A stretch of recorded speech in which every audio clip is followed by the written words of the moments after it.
Hello, everybody. My name is Ian Kirkpatrick. I'm an author, idiot, and loin streamer. And today we are starting the summer of books that you guys have submitted. So previously, like last year, I was just accepting people's books as they were like, hey, would you read this and talk about it on your channel? And I ended up not getting to read too many books that I had piling up on my TBR. And so this time I determined that during the months of June through August, maybe into September, we'll see, I'll be reading stuff from a list that you guys have submitted to, or I'll be reading stuff from a form that you guys have submitted to. I put them onto a random spin the wheel. And so every week I'll be grabbing a book from that list. And that is what we're starting with today. And since I made this change this year in these last couple of months, this is what I decided I wanted to do. Books that came in via email with requests, I also stuck on that list. So in case people didn't know that that was where they would go or they needed to go to request a read, that's where I dropped them. And that reading list can be stuff that you just want my opinion on, or if you're an author and you would like to see me talk about your book, you can submit it there and just prepare yourself for the discussion as they tend to happen. Because I do like to talk about the details. I am going to talk about, in general, my reactions to things in the stories or thoughts on the stories. And then if there are themes and things, I'm going to try to talk about, like, how I received them or how I interpreted them. And I don't claim to be correct or the only voice on anything. All I can do is share my perspective and also ask for yours, especially encouraging you to read the book if you're interested in getting the whole picture yourself and then having a discussion on it from a full perspective. And that list is still open if you would like to submit a book. So with that said, the first book that we will be discussing over the summer reading is Selene Kapsaski and Beth Warburton's will be To Hell and High Water, To Hell or High Water by Selene Kapsaski and Beth Warburton. But before we get into that, a couple of things. Number one, if you enjoy what I do here on the channel, please remember to like, share, and subscribe for more. Number two, if you would like to be featured on the channel, check out the links down in the description below. The first way to be featured is through Leigh, the monthly prompt writing contest where I give you a prompt, you write a short story using that prompt, and on the first Monday video of the month, we did it this Monday, we bask in your creativity, or at least some of the submissions. The second way to be featured is if you are an indie author and you have a book out or a book that is coming out. If you submit the cover and the first chapter, that chapter will be read on the channel with no commentary, just for you to court potential readers with your prowess and your prose. And then the third thing is, if you would like to check out any of my books, they're available at any of your favorite places to get books. With that said, and if you're wondering who these beautiful people are, they are half of the main cast of my upcoming series that I'm working on with Monty called The Legend of Bill Cassidy. More information on that later, but that is half the cast. With that said, or half of the main cast. With that said, let's jump into this. So opening with the first page to give you a vibes for the writing style. Quote, there's a certain sound that comes from the old 70s 8-valve motorcycle engine, almost like a V8 supercar. As Vince barrels down the highway in his custom-built Suzuki GS1000 cafe racer, he is consumed by his past. He rides as fast as he can in a misguided attempt to escape his wrongdoings. 50, 60, 70, the needle swings around the clock, the addictive growl of the engine egging him on. Riding with reckless abandon, he is a tortured man who has started to see death as an attractive option. 80. The bike starts to vibrate a little, the wind screaming in his ears. Riding a bike at such speeds really does help you forget your troubles, as your mind completely focuses on the task at hand. 90. Oh shit. Oh man, I have the worst headache. I must have really outdone myself last night. I can't remember a thing. Vince slowly opens his eye. Whoa, everything looks blurry. Is that a bike? What is that doing in here? How did it get so smashed up? Wait, am I outside? What the hell happened last night? He stands up and tries to make sense of his surroundings. Looking back up at the road, he can see skid marks, the telltale signs of metal scraping tarmac. Bits of bike litter the road. Shit, I must have crashed. Yeah, it was all coming back to me now. That fucking dog. Where the hell did it come from? We are in the middle of nowhere out here. That's the second time a dog has nearly killed me. I spent 5 years building this bike, and now, look at it. I'll be lucky if I can even push it to town. Stupid fucking doggo. As Vince picks up the remains of his bike to survey the damage, he notices oil leaking from the engine. So Vince's bike is pretty busted up, but the wheels aren't bent, so then he knows that he can at least push it to the next nearest town. He's just confused where the dog came from in the middle of the desert. I don't think it's all that weird when you've got one desert dogs and then the town that's nearest to him is near enough that he can just push it there in a single day. It doesn't really say that it takes him very long to get to the town. He ends up in this place called Blackwater, an old carnival-type town described as a place people used to go to when they couldn't afford a Disneyland. They have carnival tents and posters for performers like Glass Eaters, and they have a very large Ferris wheel, but this place is defunct, it says, and mostly abandoned, but we're going to find that there are plenty of visitors to this all the time because it mentions groups of people all the time. But it's introduced as being dilapidated and deserted now. The first person he approaches is a man named Doc, who looks like a doctor but offers to take a look at Vince's motorcycle. He says that he'll order parts and get a deeper look into the engine tomorrow because it's the end of the day and he doesn't really have time to get into it. He then points Vince in this direction of a man called Julian, who says that he will give him a place to stay and that he may work if he needs it. At Julian's place, Julian says it's weird that Doc would even recommend him because the two of them haven't been getting along very well. We never learn why this is, by the way, and that kind of bothers me since we're going to learn. I'm going to go ahead and spoil this because this is a kind of purgatory, and Vince is in a coma, and Julian is one of the ferrymen that's kind of there to test Vince's morality. Or, yeah, his morality. And if he has changed at all from the days of him being a merc. We're going to learn that he used to be a mercenary very quickly here. So that's not as much of a spoiler as Julian being a ferryman testing him. Or connected to the tests that are coming at him from the porn enthusiast. But, you know, we'll get into all of that. I really have no idea why Doc and Julian are supposed to have a contested relationship of some kind, but it never comes up. He offers Vince a job at 250 quid a week or 200 quid a week and a place to stay. Vince accepts the deal of room and board with the 200 quid a week. Vince then laments about what brought him where he is today and what he's been trying to run away from for the last 10 years, which is PTSD from this time when he and his comrades had been tasked with removing rebel soldiers from this village where they were killing, raping, and pillaging the locals.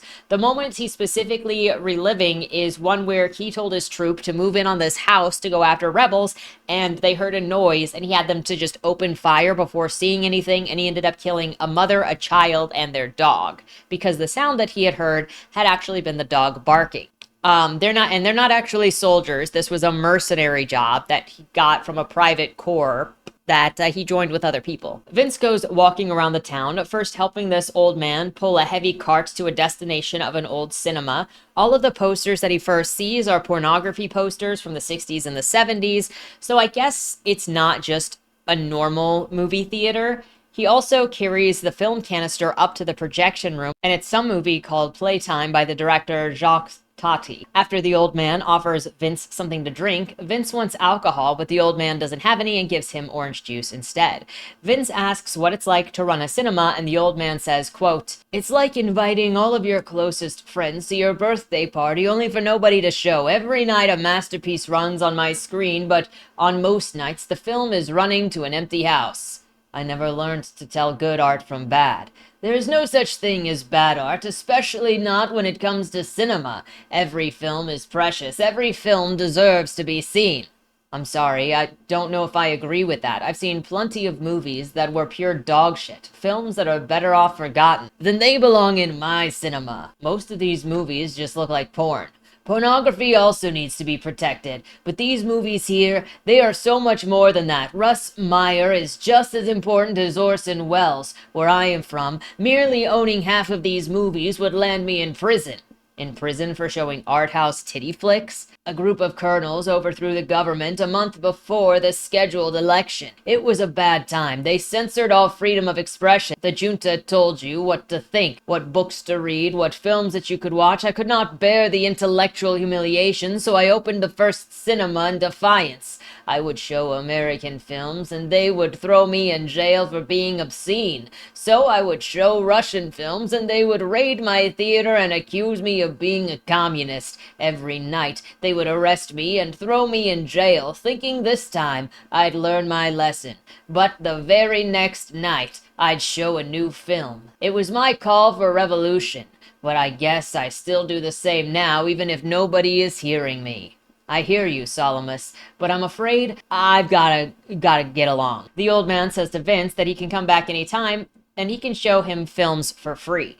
Vince says that he is busy and leaves. Now, I'm not surprised that Solemnus's business is failing if he's like, I will show stuff that people don't want to see and all of the garbage movies that pretty much people don't want to see. And yes, there are garbage movies. Somebody put their heart into that, but like, I have read a lot of books on this channel that I don't think were ready for public consumption. And there are, like, not to say that visual arts of some kind, not counting pornography, doesn't have effort put into it. Pornography is its own subcategory of something else to discuss, but it doesn't go, we're not. Now I want to talk about a couple of things with this interaction, or should I say the lecture a little bit. For one, this was the entirety of that exchange on pornography and, quote, freedom of expression, so it comes off like a lecture from the character with Vince being someone to just receive it. He doesn't have much of a say, which is fine by him. He's just a guest in this town and may not wish to cause a scene. I was waiting to see if this would come up later, to see like if it would be challenged in some way, if it would be explored in some way, which is why it wasn't talked about deeper here, because then he would have reflected on it. But no, this is just the moral of the story, and in multiple chapters we end up getting just like, and today I learned thing, kind of like how Kyle would end episodes of South Park with like a lecture on today I learned blah blah blah, but it doesn't have a punchline and it just comes out of nowhere. And there's no story to the rest of it. Another thing about him is like, is all of this a lie, or was this a past life of his? Because Solemnus is going to be the god figure, BT dubs, who is the one running this test on Vince. And so like, is he making up this entire background of being somebody who did this? I don't know. Another thing in general is that porn isn't generally seen as freedom of expression in most places.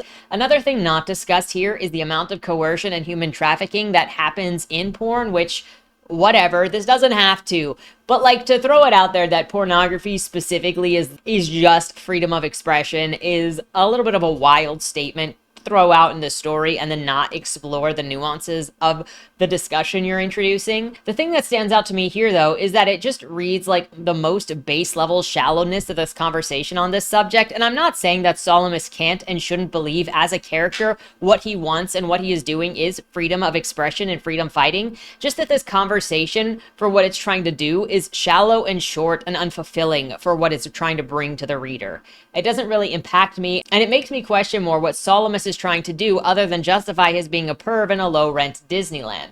Personally, I also think it's insulting to pretend that pornography is on the same level as art in importance. Bangin' Big Booties 4 is not and never will be on the same level as Orson Welles. I'm sorry. Personal opinion here, possible spicy take, but I don't think that they are equals. It's just an asinine statement for this old pervert to make, and that's what I'm gonna say there. But a character has a right to be asinine, to be crazy, to make crazy statements, and this also just goes to show that we see where his stuff lies, where his interests lie. Lastly, I wanted to address, like, it says that they arrested him every night that he showed porn, and then they let him go, and then they arrest him every night that he showed Russian films. And it was like, was it every night in a row, or was it like catch and release every single night? And why didn't they like keep him long term? And there's also made me question where his story is about like fleeing because he couldn't withstand how the government was treating him, or the consequences for what he was doing, for his defiance was about to be taken to the next level. So he fled to Blackwater or to America, or, you know, from wherever he was from, in order to have that freedom that he didn't have before. But it just totally skips over that. And at one point he's over there and another over here. Now, since this is technically the afterlife, number one, he could be lying about this whole thing because Solemnus, again, is a supernatural being involved in this. Or he ended up here because he was killed for what he did. But those are going to be assumptions that we make because the story doesn't actually address the truth about who Solemnus is, where Solemnus is from, or if anything he says is actually true, or if it's just part of this charade to make Vince think that he is still alive. But I want your thoughts on Solomus's statements and situation. If we disagree, I don't really care. We're going to disagree on stuff, but the point is to share perspectives on things in general. Vince starts his job at the amusement park, cleaning toilets, picking up litter, and cleaning up vomit, which tells me that this place isn't really that deserted because there's enough of fresh vomit that he is cleaning it up regularly. Within a day, he gets the park cleaner than it's apparently ever looked in a long time, and then he goes to a circus tent to watch some of the acts, and all of this is before lunchtime. So he is the Nick Cage in Willy's Wonderland, but of this book, and also still cleans faster than Nick Cage. Instead of having lunch, he visits Doc to ask about his bike. The engine needs to be pulled out. Vince is disappointed, but says at least he's got a job to pay for the engine. I don't know if 200 quid a week will cover that full engine replacement, and that's not counting whatever comes out of that 200 quid for cost of living expenses, but I digress.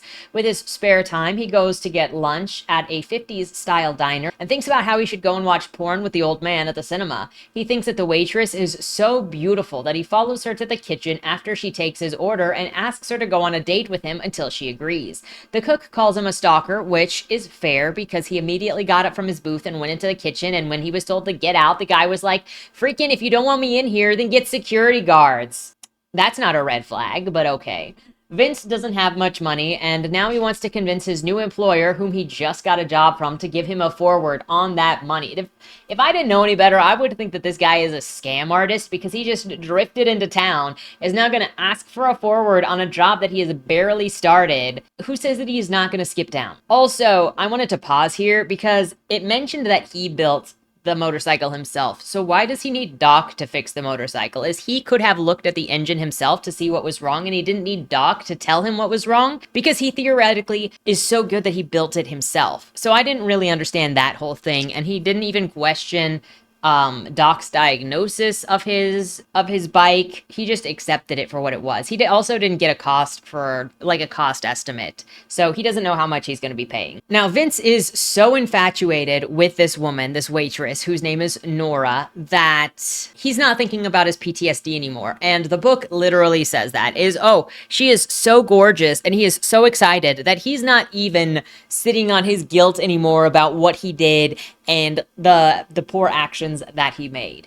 He chases the dog that he thinks crashed his driving and runs into a motorcycle gang of women who don't even notice him and almost run him over. He jumps into the gutter to dodge getting run over, and now he is covered in mud. He returns to work for his afternoon shift. However, he goes straight to Julian, who is having sex with one of the Carnie showgirls named Kimberly. Immediately, Julian is insulting his dirty clothing that he's wearing, and both Julian and the girl harass him into changing his clothing in front of them despite him not wanting to and saying that he is uncomfortable multiple times. Vince begs Julian to give him some money ahead of time, and Julian agrees, but only if Vince will do an undisclosed chore for him on the following day.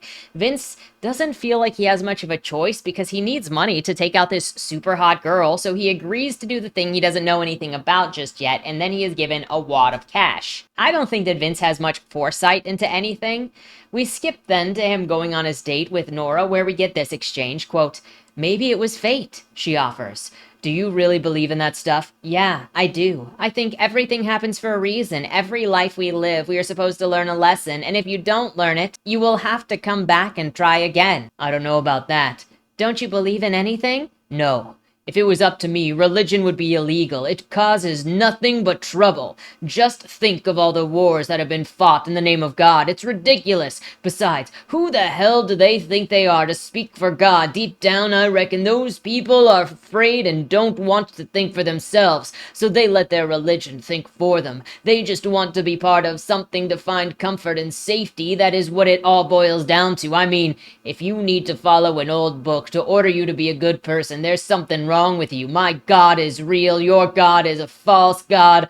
My tribe versus your tribe. I'm right, you're wrong. It's the same old shit that has been going on since day one. When will people learn to just let each other be? Ha, I agree with that sentiment, but I wasn't talking about religion. I'm not religious, but I do believe that we have a soul, and I know that I have been here before. Maybe not as I am now, but sometimes I can almost feel my past self. You're an interesting girl, Nora. I like talking to you. I'm sure you say that to all the girls. No, I mean it. You're the most fascinating woman that I've ever met. I don't know, that feels like a line it really feels like a line to me. After this, they kiss, but Nora pulls back saying that she needs to go. She tells Vince that she has a son, and when he seems surprised, she's like, bro, you don't know anything about me. You can't be that surprised, but I need to go. And no, you can't walk me home tonight. But then she kisses him gently on the cheek to tell him that not everything is wrong and disappears. Now, a couple of things in this situation. The chemistry, I just don't see it. These people are rushing, but that might just be a symptom of this being a novella and it's skimping through the interactions. I'm not really sure why, because this book could have been longer. The other thing is, what a contrast to freedom of expression that this guy has when previously he was listening to someone talk about fleeing tyranny. And then you have Vince over here saying that he does not believe in freedom of expression explicitly. So that actually would have made an interesting interaction between Salamis and Vince, because clearly Vince doesn't believe in freedom of expression, and they might have had an interesting conversation on that contrast, because Vince just said if he had his way, religion would be banned. And that's not freedom of expression. Now, we can also figure that he is likely only referring to Christianity when he says that he is banning religion, because Nora just straight up says that she believes in reincarnation, and she also doesn't consider that to be religious or spiritual, as she glazed Vince on his banning religion. So she wants her thing, but also she wants her cake and to eat it too. Now again, we have characters just straight up lecturing without actually building on the themes into this story, so it'll be interesting to see if they are used going forward, and if there is any actual contrast between freedom of expression guy and Vince, since they obviously differ in this area. Spoiler alert, there is no contrast. This doesn't come up again. Religion doesn't come up again in this, and freedom of expression or tyranny or censorship don't come up again. It's interesting that she also brings up before, she makes out with him, hey, you were a merc. Why would you want to be a merc? But then she immediately says that she's not judging him when she obviously believes that killing people for money is wrong. Obviously, she doesn't want to put him in a bad spot where he's going to get clammed up because she is openly judging him. But really, she just said, you killed people for money. And then she just let it drop to talk about damning religion for justifying wars. It was such a weird transition that was very abrupt. I honestly don't think that Vince has a ledge to stand on for his judgment that he is casting, but this is also so far a pattern where conversations just sort of cut off when something significant is said, and then they act like it wasn't. It makes me wonder if the characters are awkward or if they're just being used as mouthpieces, because there's no resolution to this conversation, and maybe the events could come up later. None of them do, as I have found out, but I kept an open mind about that. Kimberly, the woman that Julian had been shagging in his trailer, shows up at Vince's place with his clothes. Vince says that she's too good for Julian. Probably not a good idea to say that to your employer when you need Julian's help still and you are staying in his place and he could kick you out at any time.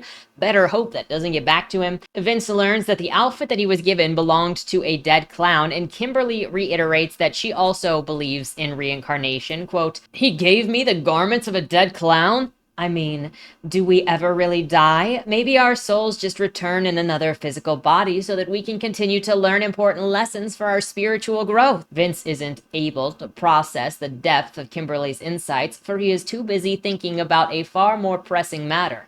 It is the question that no human should ever have to ask themselves. Am I now wearing the essence of a dead clown? The thought consumes him as they walk together toward the rundown attractions that once formed a functioning pleasure land. She keeps talking, but her words fail to penetrate the clownish odor that Vince imagines encircles his body like some kind of John Wayne Gacy force field, terrifying children and adults alike. With the paranoia setting in, he studies Kimberly's face for signs of disgust, taking deep breaths in through the nose in a misguided attempt to reassure himself that the clothes that he wore last night were actually clean. But it is hopeless. He doesn't even know what Gacy smelled like. Vince is interrupted from his dilemma by Kimberly proudly announcing that they've arrived at the Ferris wheel. We get an odd interaction here where Kimberly says that this is the biggest Ferris wheel in Blackwater, and Vince asks if that means if there is more than one.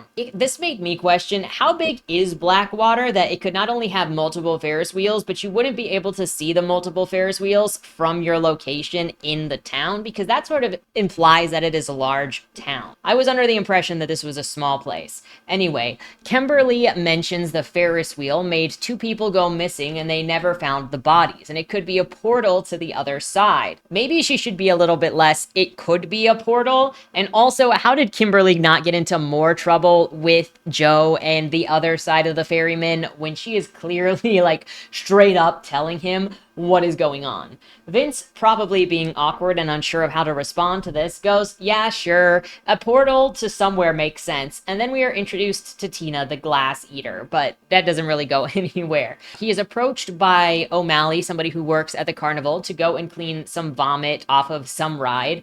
And then he is asked to go looking for a missing ring from a punter. He spends all day looking for it, and he asks if he can give up looking for it or just not bother with it, but he's told no, that ring has special importance, it can't be replaced, so you need to go and find it. He eventually does find the ring and goes, bruh, what's the big deal? It's just a gold band. I guess that he has forgotten that it can matter who gave you a ring, or maybe he just never understood the value of another person because he was a merc. So my guess is that he was very self-involved, that he had very little value to anything in life but riches, but consumerism, because it was like maxing out money at the cost of literally other people's lives. There is also this rune-like symbol on the ring that is engraved in it, and he still says that it's just a regular ring. Quote, I've always found it odd how people attach emotional significance to material objects, clutching on to memories in a desperate attempt to keep the past alive, doing anything that they can to escape reality and the feelings of being present in the moment. It's not as if you can take them with you when you go. People do the strangest things. Suppose I should find Julian. I'm sure that he'll be thrilled. So there's a couple of things here. And you would think that this might be a theme that would either be built up to or would be built away from to then kind of think about what it's presenting here. But no, it's just kind of, it drops that. And I'm not really sure how I'm supposed to take it as the reader. Like, am I being lectured about caring about something or what? It's just another weird interjection. But getting away from that, I get the feeling that Vince is not really much of a thinker. Honestly, that's where I kind of want to go with this. Like, it feels like this is trying to be deep, but it totally misses what sentiment and meaning can come through based on who gave you this thing and even what they are to you. Not only special circumstances or people, but in my opinion, it's the opposite of materialism, as instead of it being about consuming as much as possible, it's finding value in something because of the thought or the person behind it. And personally, I find that invaluable. And I say that while also having worn this necklace every day for the past 11 years, because my best friend and I created characters who went to a shop and got these talisman necklaces given to them, and mine received this one with the anchor that says Le Console. And it's a symbol of providing security and balance and helping people stay grounded, or helping spirits or souls stay grounded in times of trouble especially. And it was partially for that character who gets possessed by spirits as part of his storyline, but then I found that I also try to be that person for people. But so it has extra meaning to me, not just because of the personal relation, but because specifically it relates to Sam. It relates to a large part of who I am as a writer and my past as a writer and characters that matter to me, and a person that heavily inspired and continues to inspire and means a lot to me and is still in my life. And I have worn it every day, but for the day that the chain broke, when I was taking Tate's leash off of my shoulder, because it's a wraparound leash that goes over my shoulder so I can just have it hanging, and it caught on the chain and broke the chain at the University of Tampa, and it fell into the tall grass or between the grass and the sidewalk. I don't know. I looked for it for like 20 minutes and I couldn't find it. And I'd been there with Ruth. Like, this is, see, it's all in my head. I remember the day. There were girls there too that were doing like Miss State of Florida stuff too, because there were some really dressy girls on the University of Tampa campus. But the only time that I didn't wear this was at that moment when I ordered the pendant again, because it was very important for me to have. Even if it was not exactly the same one that Sam sent me because I lost that one, it is the same symbol, it is the same replacement, and I was distraught about having to get the charm again, because I know that it's not the same one, but eventually it's been the same one, and then I got a different, stronger chain. Anyway, side story aside, it's kind of crazy to think that I've been wearing this same necklace for nearly 11 years every day. And the thought that people put into something to show how they think about you, or that they're paying attention to who you are or how they see you, and that they want to show you that they care, it's more meaningful than any amount of thing. It's just the attention to, like, I care about you, I want to know you, this is what I think that you'll enjoy because I'm paying attention to you. And then you're like, this has meaning to me. And it can be some silly stuff because it just, like, it speaks to you, or it is so personal to you. It can be a letter, but it is so much more than just, oh, that thing is replaceable. And I wish that it would actually talk about that. But this is just Vince saying material, everything is material, it doesn't matter, nobody should care. Which, it's kind of weird where he wants to be like, look, I feel guilty about killing this one person and their child, instead of the entire long list of whoever he killed as a merc over his years of service. Because that lady was not the only person that he had ever killed. And you cannot tell me that he only ever killed bad guys. Quote unquote safe bad guys. There we go. Anyway, now finding the ring, Vince determines that he is going to take it to Julian, who will be thrilled that he found it, though he considers keeping it because Julian keeps calling him by the wrong name, and he thinks that is so disrespectful that he should just do anything. But instead, he offers it up while insulting the woman that it belongs to. Quote, "Really? Wow, I thought that it was gone forever. She'll be pleased." What's so important about it, anyway? It's just a ring with some weird-ass symbols on it. She's probably one of those loons that thinks that she's a witch or something. There are more things in heaven and earth, Horatio, than are dreamt of in your philosophy. Eh? Well,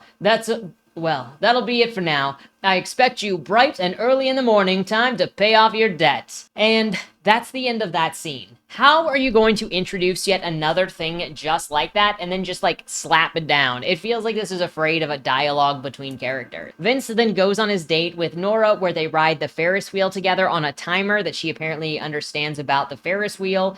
The weird symbol from the ring also shows up on some concrete, and Nora says that she doesn't know what it is. I don't know why Nora has control over the Ferris wheel when she works at a diner in town, but here we are. They get to the top of the Ferris wheel, and Nora says, quote, "It's so peaceful. I come here to think, reflect, and find clarity. I like to imagine that tomorrow's me will thank me." Tomorrow's me? Fuck that guy. What has tomorrow's me ever done for me? He's just full of unrealistic expectations and judgments that fill me with dread and paralyzing fear. The outburst does not turn Nora off at all, and they kiss while Nora is taking the lead. And she says that she feels like she knows Vincent from another life. Scene end. He's then at home thinking of how wonderful Nora is, and maybe that dog that got him stranded here isn't so bad.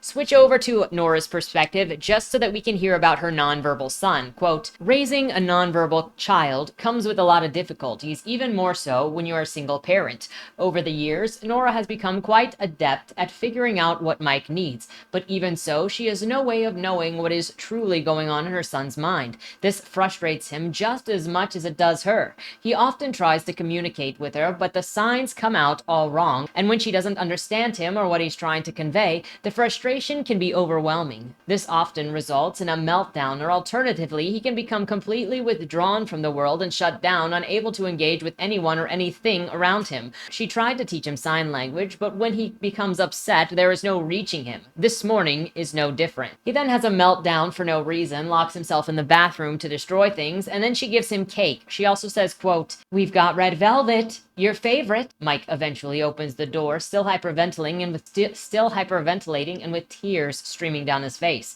It breaks her heart to see him like this, and she wishes that she could take it all away and make things better. But for now, at least, she takes comfort that the worst of it is over and he is beginning to calm down. Nora never punishes him or scolds Mike for his outbursts. She knows that it can't be helped. I feel like this is trying to express an autistic character, but I really don't think that it's very well done or helpful, at least in what it's trying to do, because I don't think it makes sense to say if somebody is completely unable to control themselves. In some cases, yes, and in some outbursts, yes, and in some anger, yes, you need help in learning how to control those things.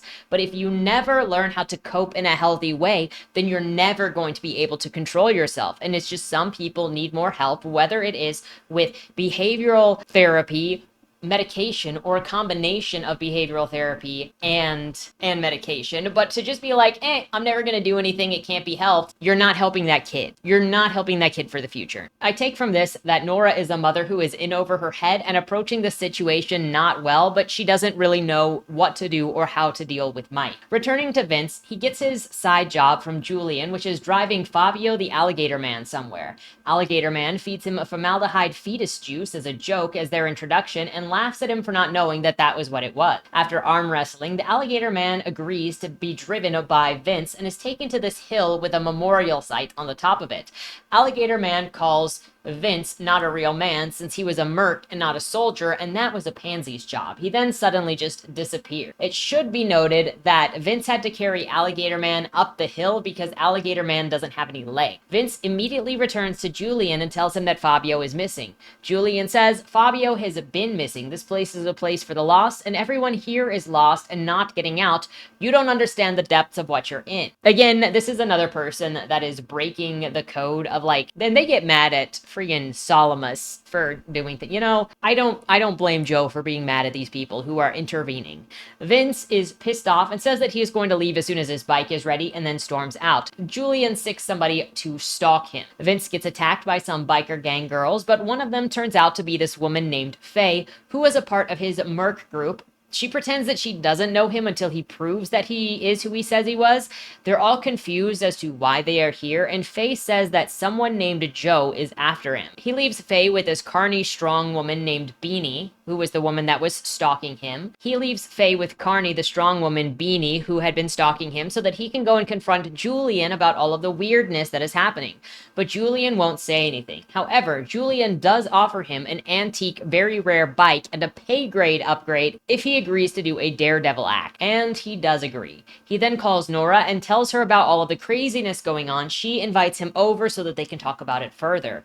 Vince tells Nora everything that he has experienced, and she suggests that they talk to cinema porno enthusiast man Salamis, because he is known as the wise man in the area. Then they should go on a date afterwards. Looking for Salamis at his house, they don't find him, but they do find a piss-soaked house, a lot of money in old films, and photos that expose that no one in this place has aged in 100 years. Confused, they aren't putting together that they are likely in some kind of purgatory, or at least he's not. I assume that she knows and she can't say anything if she's a puppet like the rest of them. This includes, I don't know how he is not making some kind of guest connection, even if he's it can't be real. This isn't real. Because he says the last time he saw Faye, she was dead. And he's not even questioning how he's seeing her now when she died years ago. Off to demand answers from Julian yet again, he basically confirms that this is in fact purgatory. Someone is always watching, listening to everything that they say. People stay here as long as they need to before determining where they're going to go next. He says that Doc called about his motorcycle being ready, and now Vince has a choice to make on which motorcycle he is going to take. Is it going to be his to leave Blackwater,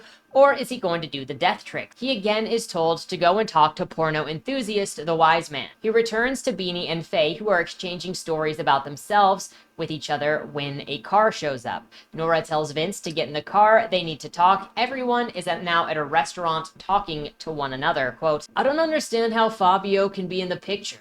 Are they doing experiments on people here? Did they make him an immortal? I don't know, Faye. The last time I saw you, you were dead, and yet here you are with no memory of how you got here. Maybe they are experimenting on people. But who are they? Beanie asks. The government, the military, some fucked up big pharma scientist trying to take over the world? Those science are the worst. Vince chimes in. How many atrocities have been committed in the name of science, from lobotomies to intentionally infecting people with syphilis, MK Ultra, Japan's Unit 731, the Nazis, medical experiments, the maldehyde, hell. There's even evidence to suggest that they caused HIV, though they'll deny it to their graves. Sure, their vaccines and medications have helped people too, but what about the ones that have been harmed and even killed by them? Do they not matter? Are they just an acceptable level of collateral damage? knowledge, but don't you dare question the scientists who hide behind their New Age religion as if it gives them immunity. You are not a scientist. Who are you to question us, they say, as if being a scientist automatically makes them better than other people. The arrogance of these people is astounding. This is such a surface level and unnuanced way to look at this conversation in general, because freaking not every scientist is Unit 471 or Nazi medical experiments. Now, those were used and in terrible situations that dehumanized the patients, and there are still experiments that go on that dehumanize the subjects, whether they are animals or people, but not every scientist does that. And then comparing like the average scientist to that kind of scientist, and it's just for this unnuanced conversation that ends like right there. But also, I don't know why we're having this conversation when Nora has openly said, one, she believes in reincarnation, and they've already talked about how Faye is supposed to be dead. Why are we talking about government conspiracies instead of like this being purgatory? Nora and Beanie then go to the bathroom together, giving Faye a chance to glaze Vince about helping her come out as a lesbian. Quote, "So, what do you think of Beanie? She seems nice, kinda like a protective mama bear. She's a lesbian too, you know." Vince, I still don't know how you figured it out, but I have to say, it feels good having it out there in the world. Hiding the very nature of your being is no way to live. For so long, I was just a shell of a human being, constantly disassociated from myself and everything around me. I was miserable. Since getting my memory back, I've had this sense of freedom. Like a weight has been lifted from my shoulders. I'm ready to embrace who I really am, and that's down to you, Vince. You saved me. You opened my eyes to the world, and all this time, you knew about my sexuality, but you never treated me any differently. And more than that, you've helped me feel comfortable with myself. Thank you from the bottom of my heart. That's what friends are for. I'm just glad that you're okay. So, as I was saying, Beanie, do you want me to put in a good word for you?"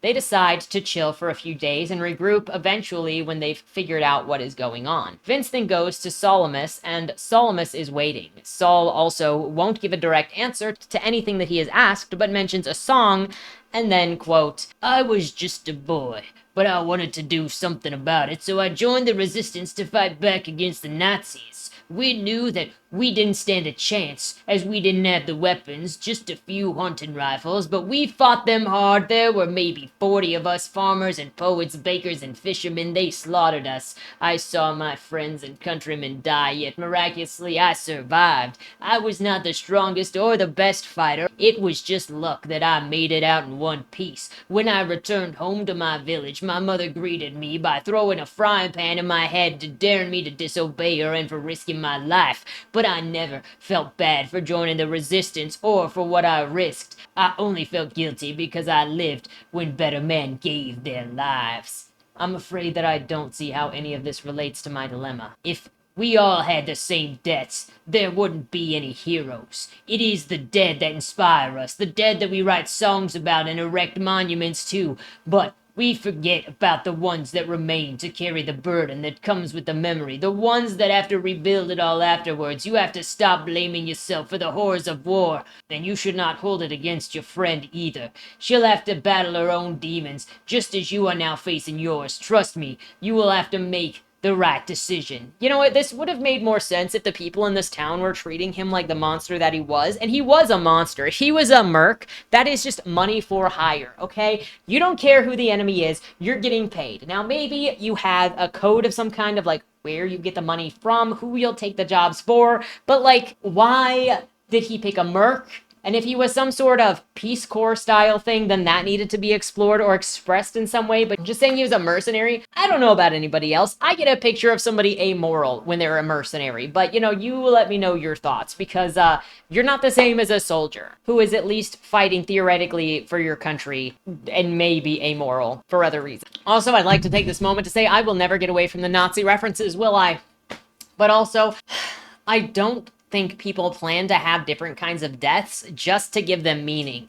That is such an odd speech to me, but let me know what your thoughts are on that. If you're going to go to war to die in order to get a statue, I think you might be going to war for the wrong reason. You're also not promised a statue if you die in war, I'm just saying. After talking to the old man, Vince sits down and watches an old film and cries for the deaths that he sees in them. Quote, Vince didn't get the answers he came for, but all the same, talking to the old man has given him a lot to think about, and as it turns out, these old Russian films are much better than he had once assumed. When an elderly blacksmith was killed on screen, a tear ran down Vince's cheeks, though he wasn't sure if the tear was reserved for the character's demise or for all of the dead that he had left in his wake as a mercenary. He had not cried in years. It felt liberating. For too long, he has disassociated from his emotions, bottling them up and telling himself that real men don't cry, but nobody can see him here in this empty theater. Surprisingly to Vince, with the tears come clarity. He might not have all the answers about the events of the recent days, but he now knows what he has to do. Whatever has brought him to Blackwater, there is a reason for it, and he can't just leave now, even though his bike was fixed. This is where he was supposed to be, reuniting with Faye, meeting Nora. It is time to stop running and to face the past and the future. He is determined to get to the bottom of Fabio's disappearance, and if Joe and her gang of biker hussies return, he will be ready for them. Something that I want to note here is that he is crying tears while watching this film because a person died, and he is making his mourning about his feelings. So this whole thing is supposed to be about him like reevaluating himself and this idea of redemption, of like thinking about the choices that he made when he was a merc and that were more selfish. However, never does he reflect on the evil he did to other people and then feel sadness for other people. Even in this moment, he goes, I suppressed my tears because I thought that men weren't allowed to cry. But now I feel like I'm allowed to let my emotions out of sadness. But he's not thinking about his victims. He's not thinking about the damage he did, who he killed, the families he destroyed for money. And he never does. But we're supposed to believe in his journey as a redeemed man, as somebody who thought over his choices, when he never thinks about his past life. It's just this. It reminds me of Dalen, honestly. Just crying for himself. After that, Vince goes around telling everyone that he is staying and that he is going to do the Wall of Death trick that he was asked to do, and then he wants to stay here with Nora. Vince then does the Wall of Death. He doesn't die, to Julian's surprise, but momentarily, Nora's face turns into that of the woman that he had accidentally shot when he was murking. The one casualty that he can remember. Was that really the only casualty in his lifetime? How old is this guy? Do you really, when he was a merc, he didn't have any other casualties when he didn't care about who he was killing? Really? I guess and none of the other merc jobs are sticking with him as he thinks about his past. Meanwhile, Beanie is tailing Julian, who goes to meet with Joe and argue about Julian getting involved with Vince when Vince belongs to her, quote unquote. There's a reference to Vince making his own decisions and, quote, don't tell me what to do. I know what's been going on, and I've seen you and the old man helping him. That's against the rules, Julian. He belongs to me. He doesn't belong to anyone. They must have free will. You know that. He chose to go to Thaumagist for the advice, and the old man just did his job. He's getting too close, Julian. Running around town, helping people, Faye, Nora, Fabio. Nice job getting him to take care of Fabio, by the way. It won't be long before he figures out what is happening to him. Okay, maybe I slipped up there, but he wouldn't go with me, and I certainly wasn't going to let you take him. He didn't deserve that fate. Just back off. He needs to make his own choices. This isn't over, Julian. I will have him one way or another. Back off, Joe. They are always watching, and you know that. What does this conversation even mean? Like, he's getting too close? This whole thing is supposed to be a freaking purgatory. What do you mean he's getting too close by helping people? Isn't he supposed to be making a choice? I don't understand what the frick Joe is supposed to be, other than this is trying to be confusing as to, like, what it is, so you could be like, surprise, he's been in a coma all along. Because this conversation literally makes no sense, especially because Joe is supposed to be the ferryman for hell, basically. Julian takes them to Toga Heaven, and not even joking, there is Toga Heaven, and Joe goes somewhere bad, it sounds like. To Solomon's perspective now, he just complains that no one comes to theaters anymore. Quote, there used to be a life in this auditorium. A woman even gave birth in here once, right there on that seat during the screening of Pier Paolo Pasolini's Salo, or the 120 Days of Sodom. Really? Really? In the cinema's heyday, Solomon's had to hire security to stop people from breaking down the doors if a popular film had sold out. The ushers used to accept bribes to sneak people in. What happened? When did people turn their backs on Fay Rye and James Dean to instead indulge themselves on the fast-paced advertisement-filled vulgarity of television and the empty distractions of their home computers? Did he not realize that you can watch all of these films on your television and home computers? What is this rant? The biker gang then show up at the cinema, destroy the cinema by setting it on fire, and act like setting it on fire is the same thing as burning the Library of Alexandria when it's mostly porn, by the way. I don't know. I find making exaggerative claims like this to be bizarre, and I just distrust them because it's bad on its own to burn a place down, but then to try to like make every bad thing that happens and equitable to like historical events feels like a cheat to reference tragic, well-known events to elicit emotion out of somebody, being like, you see how bad that thing is? This is just as bad. It's not. This isn't a real theater. That's what's worse. It's not even real films. It's freaking purgatory films. They'll be refreshed the next time they refresh this freaking town. We then switch over to Faye's perspective. Faye is the female who had been in... Faye is the woman who had been in Vince's group and is a lesbian. Those are her defining traits. I didn't define them. This book defined them as that. And it just starts out by talking about how she and Vince met. Quote, Faye has always been a bit of a tomboy. Growing up with 4 older brothers, she spent her childhood roaming the great outdoors, getting into trouble, jumping fences, scraping knees, and terrorizing chickens. She first learned how to fire a rifle at 16 when her father, much to his initial reluctance, took her along on a hunting trip. She was the only one who bagged a kill that day, shooting a pheasant right out of the sky. After that, shooting became her passion. Every day she would practice firing at empty beer cans and other makeshift targets. She never had any interest in boys, and certainly no designs on becoming a housewife or a mother. At the age of 18, she enrolled in the military but failed to pass the psychiatric evaluation. Her drill sergeant called her a loose cannon, and she called him a motherfucker. Not long after that, she joined Bureau Corps International, a private military contractor, where she met Vince. Vince wasn't like the other men there. For one, he treated her with respect and didn't spend every waking moment trying to bed her like the others did. He became like a brother to her, but unlike her siblings, she actually liked him. She felt safe and comfortable enough to be herself around him. It comes as no surprise, perhaps, that it was Vince who had figured her out first. But what would have given it away? She had never spoken to him about the attraction to women. Why she wouldn't even admit those feelings to herself. She had stormed into enemy territories countless times, dodged bullets, stared death in the face, and had never once broken a sweat. So why was this any different? What makes love more terrifying than dying? This just leaves me a little bit more confused as to why she pretended not to know him when they first met, instead of being like, whoa, whoa, whoa, whoa, whoa, Vince, is that really you? It's been a while. Like, what the frick? Because she should have been. He's like a brother to her. According to her, they should have a lot of feelings to one another, and so she should have been like, holy crap, it is you. I don't know why Joe was telling me to kill you. Like, this book has this weird way of making everyone familiar with each other, but strangers at the same time, and the strangers aspect just feels like it's there to confuse the reader. I also have to ask why we gotta make every man except for the main character be a pig, and how is it that Vince ended up different than literally every man in existence when all of them are like this? Like, what makes him so different that he escaped being a sexist when apparently the entire world couldn't escape being a sexist? And after all of this, when they're worried about their fates, Vince is telling Faye to admit that she has feelings for Beanie so that they can just get together. Then Beanie and Faye go and get drunk together, then they flirt, they thirst about wrapping their thighs around each other's faces, and take mushrooms. All of this seems perfectly reasonable when you're confused about who you are, where you are, and the dangers of a biker gang that's hunting your ass. They have sex, exchange some You're So Fucking Beautifuls, and there's this guy named O'Malley from the carnival who is standing outside the window since he is not Vince, so he is obviously a creep, and he is masturbating and spitting in his hand and masturbating some more. The next morning, Faye goes off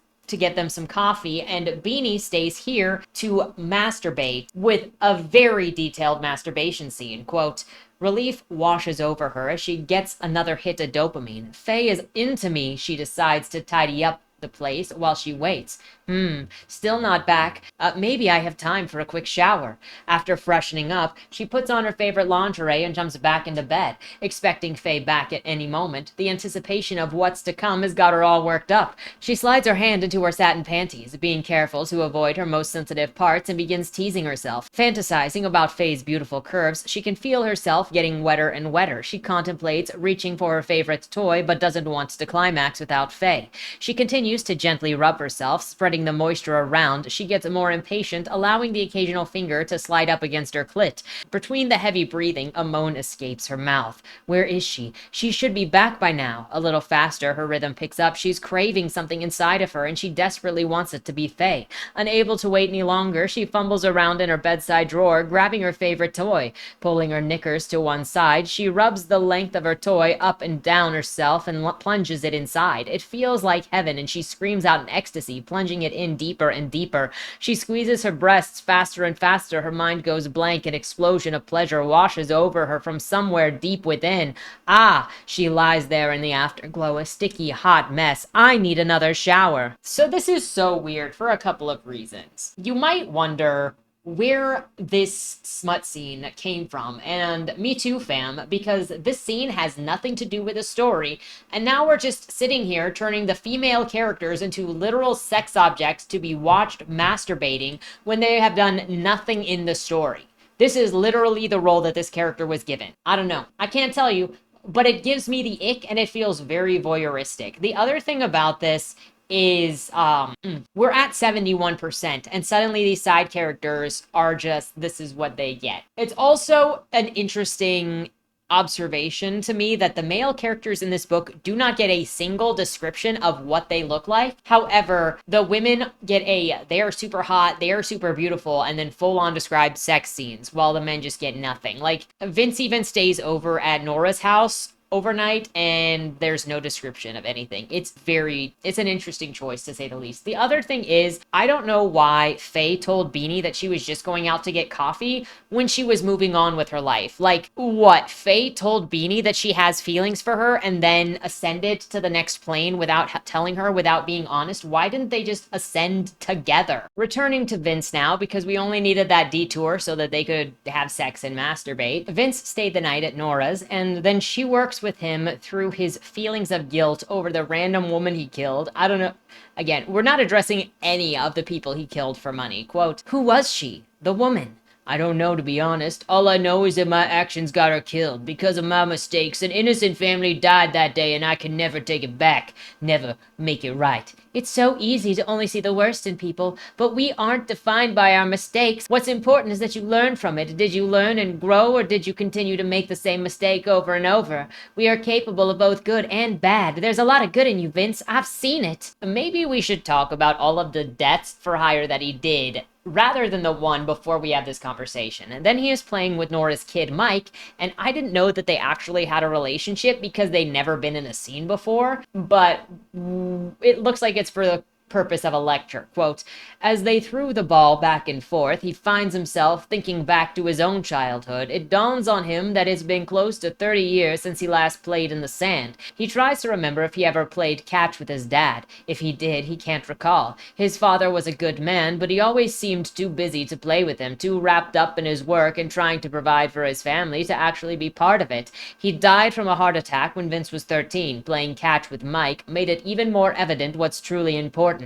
You've got to live in the moment, and you've got to share it with the people that you care about. Vince is so absorbed in sharing Mike's joy that he doesn't even notice O'Malley's sneaking up behind him.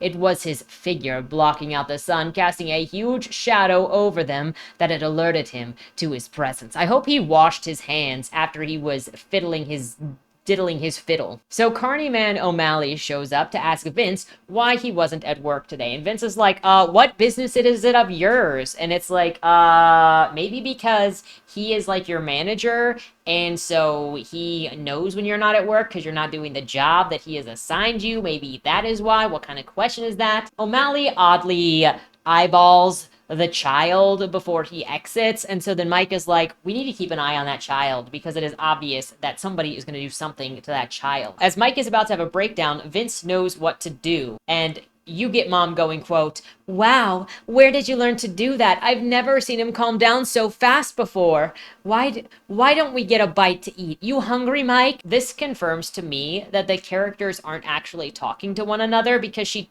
asked something else and changed the direction of the conversation before Vincent even answered, before Mike even answered, like any of it. There's nothing. And we are at 75%, and there is no tension leading to a climax, leading to whatever this is supposed to be. Then they leave to go and have lunch, and Vince says, quote, "I want to say hi to Solomus on the way. It's only around the corner.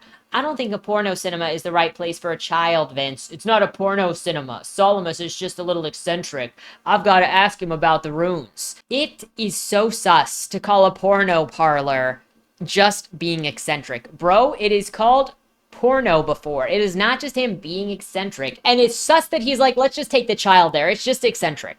Bro, comically, as they approach the cinema, they don't even notice that it is on fire. Quote, "As they approach the old cinema, they notice a crowd is gathered outside. Whoa, what's going on?" Vince says. "Business must be booming."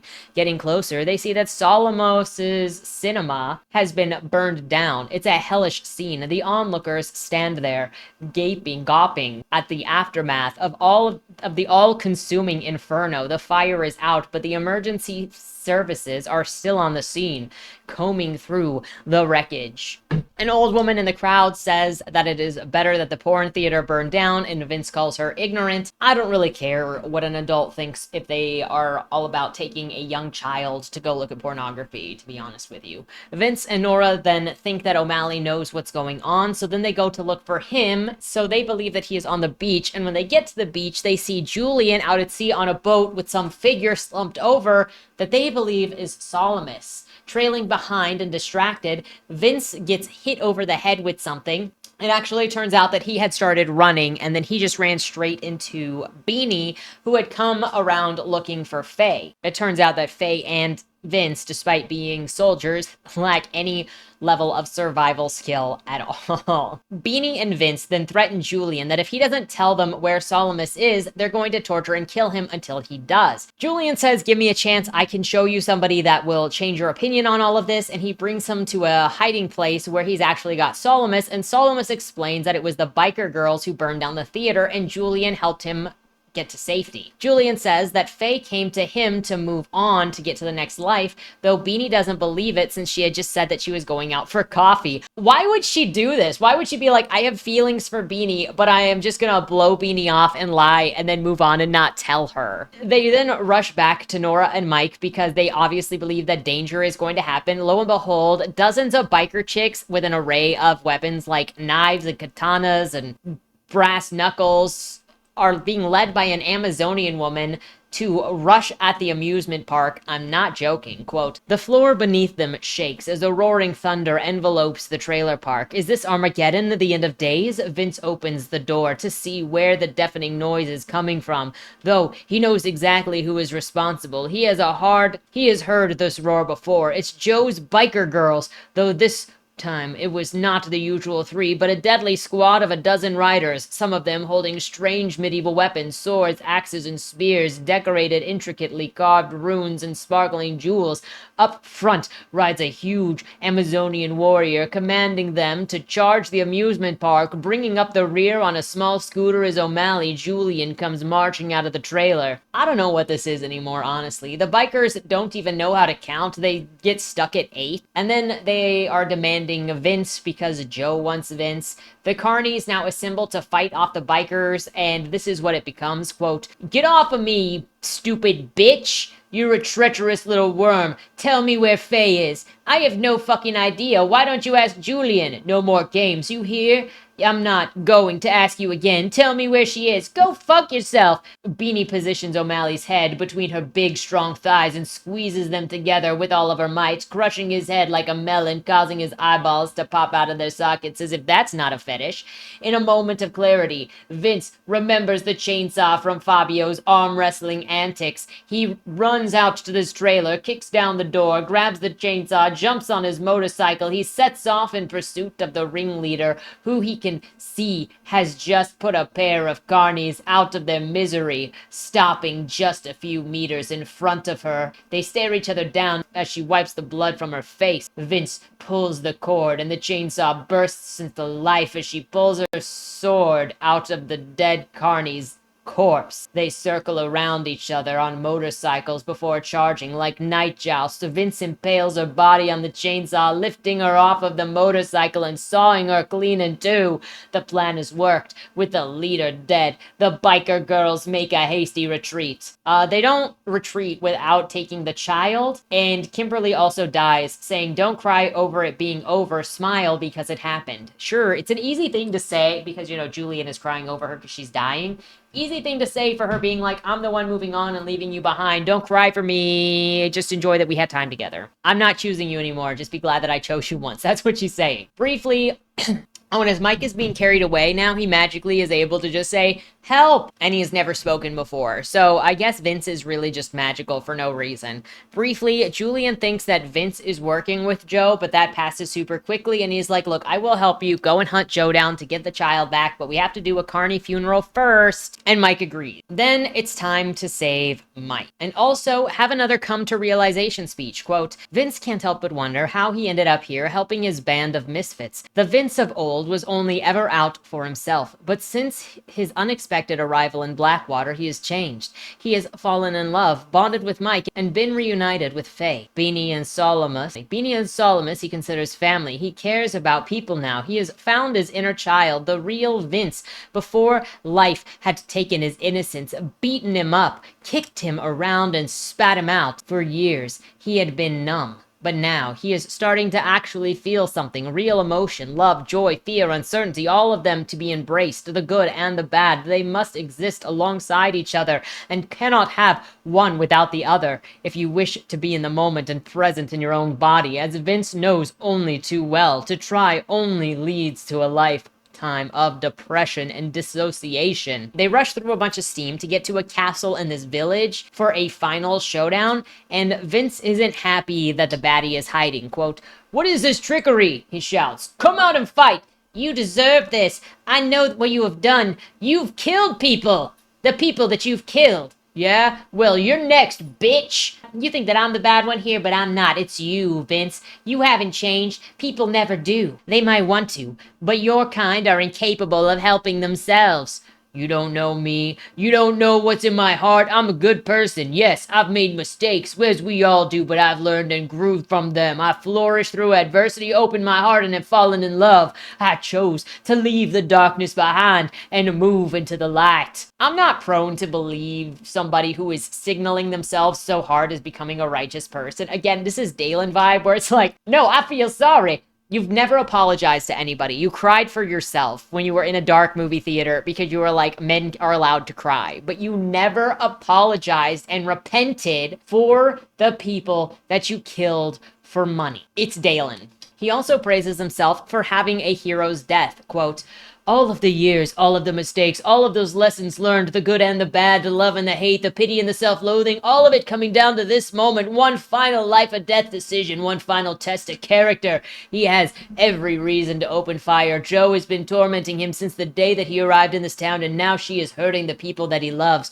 The Vince of old would have opened fire without even hesitation. Hell, he did that very thing many years earlier, and it got an innocent mother and son killed. His fate was sealed. Never again would he act out of anger. Never again would he take another life. In that moment, Vince learned a lesson that countless people had failed before him. It's better to lose your life than your humanity. He is reminded of Solomus's words. If we had all had the same deaths, there wouldn't be any heroes. And with that, he puts down his gun, reaches out, closes his eyes, and opens the door, fully expecting to feel the full force of Joe's might. Okay, killing somebody to protect your family is not the same as taking blood money and then killing a family by accident because you're trigger happy and you don't care about the lives that you spend, okay? Not the same thing.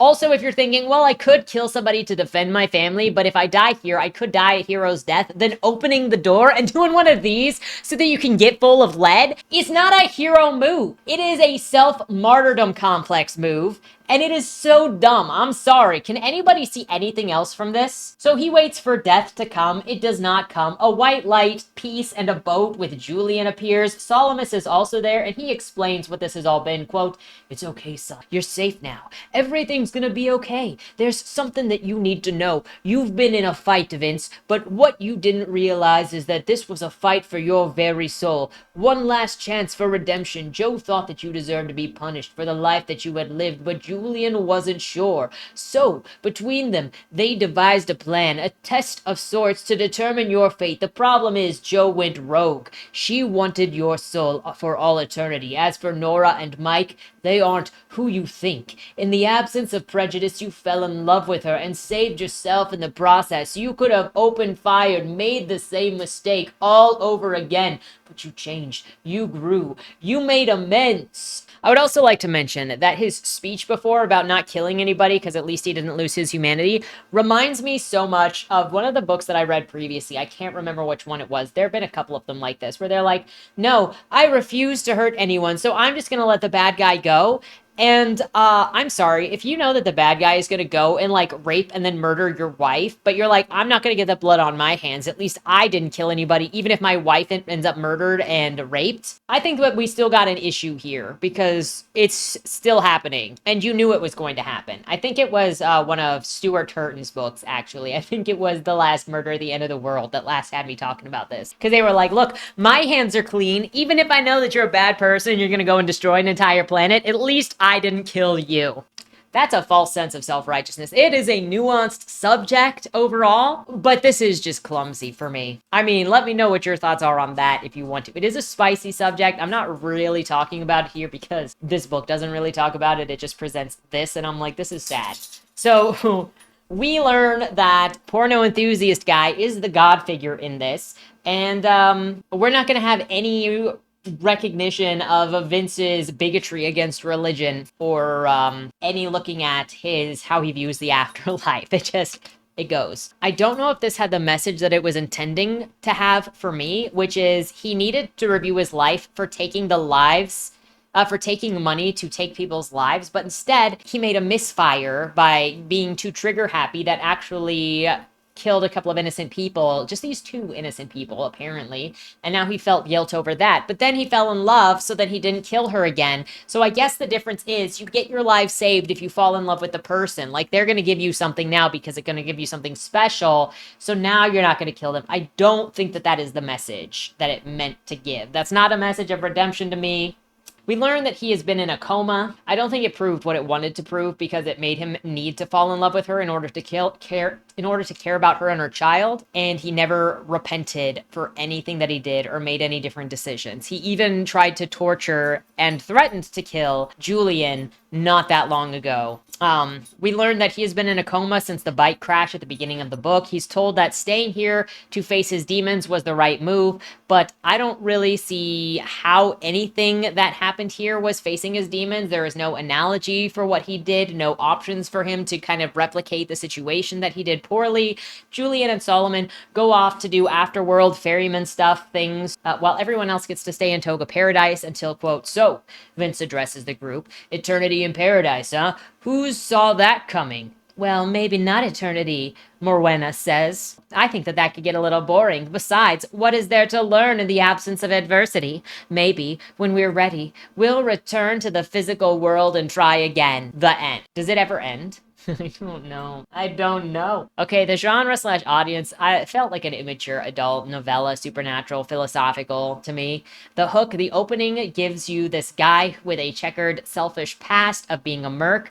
Early pages present questions of where he is, hints of purgatory, and some philosophical interactions to suggest that the book wants to ask questions, but it never like circles back to bring those questions forward, and it's obviously more focused on this question of redemption that I don't think it did very well. It is on par with Shadow of a Conqueror to me. language, the writing often skips sharing of character interactions to instead give you this, quote, over the course of the next few hours, Beanie and Faye started to open up. Growing closer, they share life stories. Faye talks about her upbringing and telling embarrassing stories about Vince. Beanie talks about her sexuality and what life was like growing up as a lesbian in a bigoted community. Soon enough, they feel comfortable in each other's presence and bonds begin to form between them. Their conversation is suddenly interrupted by the sound of squealing tires and the manic honking of a car horn. They go out to see what all the fuss is about. It just reminds me of an outline instead of actually building the character interactions. The changing perspectives also felt odd to me when the story was introduced about being Vince's redemption arc, and then we just have random things that felt like posturing or voyeuristic because we just had the one perspective for Nora to talk about her disabled child, and then the one perspective for Beanie for the lesbian sex. That was it. This book also contained, quote, stopped suddenly in his tracks. As you know, I mark that every time I find it. Until that STD stops being in my books, I will talk about it. Also, we got Nazi references. Both Nazi references and stopped in the tracks are terrible tropes. I don't know how we keep finding them in majority of books. I also think that this book tries to be deeper than it's actually capable of sometimes. And we get phrases like, quote, if it's like Solomon said, if you knew the answer, it wouldn't have been a test. I think that it is trying to say, hey, if you already knew how to do the right thing, then this wouldn't have been the one you were tested with. But tests are generally there to see what knowledge you've retained. So it wouldn't be a test if you had the knowledge. Doesn't really track as a metaphor for me. Descriptions. There really weren't that many descriptions here. There were some later in the story for the carnival, but it's weird. I mentioned it earlier, but the women get described, at least with being beautiful, and then with the long descriptive masturbation scene. But the men in this book get zero description of what they look like. The only time we really get a description of Vince is when he puts on the dead clown's outfit, and that's because we're getting a description of the dead clown outfit. And then when it says that he is putting on his tight biker leathers for the Wall of Death, but that's it. It also skips on giving you any description whatsoever of the place when it says so-and-so went towards the waltzer, but it doesn't tell you what the waltzer is. You just get to assume that it's a ride because there's puke on the seats, but that's it. Which takes me into world building. I'm not really sure what's supposed to be considered real here or not real. We don't get any grounding. Like I said, we don't get any idea of what Doc's relationship is with Julian, why they might have a contentious relationship. It doesn't make sense what Joe is, how Joe and Julian are fighting when theoretically they're both ferrymen, but one is a ferryman for toga heaven and the other one is a ferryman for punishment. And they're both under Salamis, and yet Joe and her biker gang beat up Salamis and set his porn collection on fire. But he's like the godhead in this situation. I don't really know what's going on. And then you have conversations like this, quote, free will is a fairy tale, old man. The only fairy tales here are the lies that Joe has been feeding you. She's not a moral leader. She's nothing more than a fascist, but I have seen fascism rise and fall, and I know true fascism is a paper tiger, and Vince is holding up a torch that will set its tail alight, and she is scared, as she should be. So you better get back to the hell you came from and tell your leader that she will never win. Save us the political speeches, Salamis. We are not student collectives, and this is not the summer of love. Why are these otherworldly creatures making references to one, real life things, and then two, who the frick is Vince that he is now some savior of the afterlife to prove that free will exists? This is such a weird setup, and I don't understand who he is, why he's important, why this is happening, why these people are attacking freaking Salamis when he is stronger than they are. There's no sense of how this place exists. And then all of their relationships just feel like they exist to trick you that this is real so they could go, haha, twist, it's a coma. But it's obvious the entire time. I don't know. I don't know. I can't make sense of what it's trying to do. The characters don't really feel like there's any characterization to them at all. They're all totems so that they can build a speech in general, and they just play a role. I don't really know. I don't have much to say about them. The dialogue is often stilted and is just, it breaks to go and do whatever it wants to do whenever it wants to do it. Quote, hey doc, why do you have that stethoscope around your neck? Oh, this old thing? I use it to listen to the engine. Really? I've never heard of a mechanic doing that. So, big show today, huh? Have you ever done this before? No. But how hard can it be? It's just going around in circles, right? Ha ha, I guess so. Your bike is ready, by the way. You must be itching to get out of town by now. Actually, I've decided to stay. Really? That's interesting. Most people run from this place at the first opportunity. I guess sometimes the best way to get out is through. You can only run from your problems for so long. It sounds like you've got a good handle on the situation. What do you want me to do with your bite? The attempted themes feel like censorship, some religion, some afterlife, guilt, redemption, self-acceptance, but a lot of them are, if not all of them, are on the nose and explain it to you and don't actually spend the time to build it out in the story. And you get stuff on the nose like, quote, Faye playfully punched him in the arm. She knows that he is right. She was being a coward, but no more. When Beanie returns, she will conquer her fear, overcome her internalized homophobia, and make her move. And then I guess by make her move, it means move on and dip out after... How are they in toga heaven together after she literally banged and ditched Beanie, and you didn't even get to see the makeup for like whatever that was? Why wasn't Beanie pissed that she got tricked basically so that Faye could just have a fling and then run when they thought it was a long-term relationship? I don't know. Anyway, last overall, I don't know what I was expecting when I went into this. I don't know. I took a couple of weeks off from doing book reviews, so I had high hopes, but I'm like, I don't know. It felt like an after-school special to me. In a lot of ways, and I'm disappointed in the lack of character work. It felt like it was written for the message, and the message was just telling you. Anyway, those are my thoughts on this book, and have you read this book? Will you read this book? Looking forward to your comments down below. With that said, have a great week, and don't die. Was that Wayland Cross in the trunk? Do you know, or is that something that's still being figured out? The person in the trunk was not Wayland Cross. Is he in trouble? We don't know who did it, but as the owner of the car, the longer he's missing, the worse it looks for him. Cross isn't a killer. For the last couple of years, the average number of murders in Baltimore has been over 300, and it's been going up. Mind you, that's only whatever the badges count as official murder, and believe me, there are people that don't count when they die. Wayland? If you're down here, tell me. I'm not talking to the badges, I've been looking for you. They found a body in your trunk. Way. Why? Did you do that? To the left, plain black letters read along the wall. You walked in the corridor. Once that ends, you chose the dark is on the right. My vision goes blurry. Flickers black and black and black for longer intervals until I can't see anything at all. I'm not screaming anymore, but my voice echoes back to me. Where the hell am I? You're dead, Josephine. Even smart people do stupid shit sometimes, right?